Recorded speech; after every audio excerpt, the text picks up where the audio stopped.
John, you must be a mixture of emotions after that roller coaster of a game. Yeah, I thought it was a really good game. I think you know, a very good standard for League One. We got caught cold again, which is very disappointing. But the positive point is the character and the grit and determination to claw the way back into it. And when it got to 24-22, I thought we were going to get it. But obviously it was smart what Butler Fleming did. He swapped with Judah Massive and he claimed the high ball and they went on a 100-metre breakaway. But you know, that's rugby league, but it was a great game for everyone, and what a great crowd as well. I mean, ultimately it was the slow start that cost you, York scoring those 24 points. Well, yeah, we gave them 20-point starts. You know, the top and bottom of it. You know, before we'd got out of the changing rooms, they'd got 20 points on the board, and it was always going to be difficult after that. And that's why, you know, I'm pleased in one way about the fight back, but concerned in another way about our start to games, because we seem to be getting caught cold on a number of occasions in the first 20 minutes or so. Joe Keys went off in the second half. Have you got an update on Joe? Yeah, Joe's he's had a concussion. His neck's okay, so we're pleased about that. But obviously he failed his head injury assessment, and so he'll have to. It's his second concussion this season, so he'll have to go see a specialist, and he'll have to be cleared. And it's an 8-day protocol. So he won't be available for next week against London, but obviously we've got Jordan Lilly who'll be wanting to step into that role. In terms of the completion, John, I thought, you know, again with a bit of ill-discipline, especially in the York 20-metre line, there was a bit too much drop ball.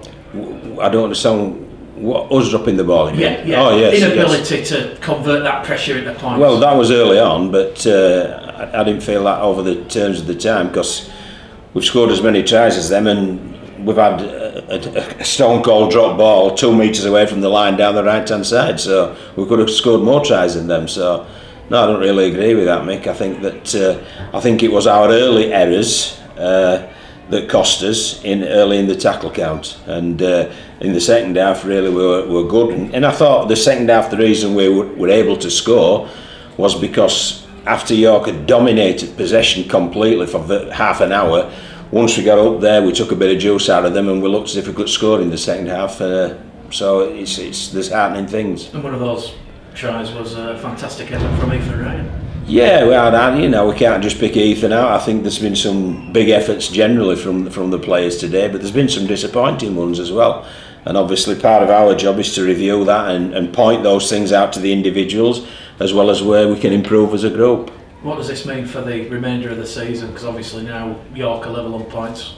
Yeah. It means we have to win every game, which is, you know, it's pretty easy conundrum to work out. We've got a better points difference at the minute. We've just got to knock each game off one at a time, and they've got to attempt to catch our points difference up, and that's what it means for both teams.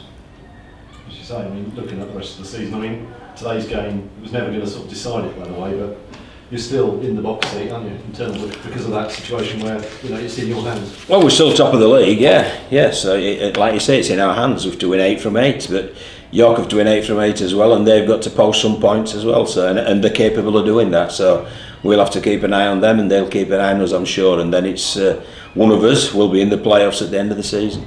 I mean, it's, you know, a bit like the game at Bootham Crescent, you know, a fantastic advert for League One again. I mean, do you think at the end of the season, if there's justice, these two teams should both be in the championship, really? Well, you know, the two teams that will go up will be the top of the division and the ones that wins the playoffs, so they'll be the ones that deserve to go up, and hopefully we're one of them. And you know, should York do that, all well and good, and should they not, it's by the by. As you were saying, sort of during the week, it's a reminder of how good this competition can be, isn't it? It is, yeah. It's a very, it lived up to the hype, and I'm sure everybody who came will think it was controversial as well, and they'll think, you know, that there's that it's worth coming to watch the Bulls at the minute, and it's worth going to York and watching the City Knights as well. And John, just finally, that crowd, 6,471, the largest of the Andrew Chalmers and John Kear era. I mean, that sends a message to the sport of rugby. Oh, the crowd were great. They helped us today. We were under the pump big style that first half hour. They helped us today and brought us through. I would like to flag up Josh Johnson's appearance, because 2 weeks ago he was sent off against Doncaster, and according to Rugby League protocol he should have been dealt with, and this should have been the first game of any suspension he picked up. Rugby League have said that they didn't receive any reports, which I just can't believe in an era of digital media and emails, etc. And we made this complaint on Friday before the game, so nobody could say it was sour grapes, but there's been a complaint lodged at Rugby League. They've told us it was a failure to receive reports. I think it's utter nonsense in this era. So, you know, there's one for you.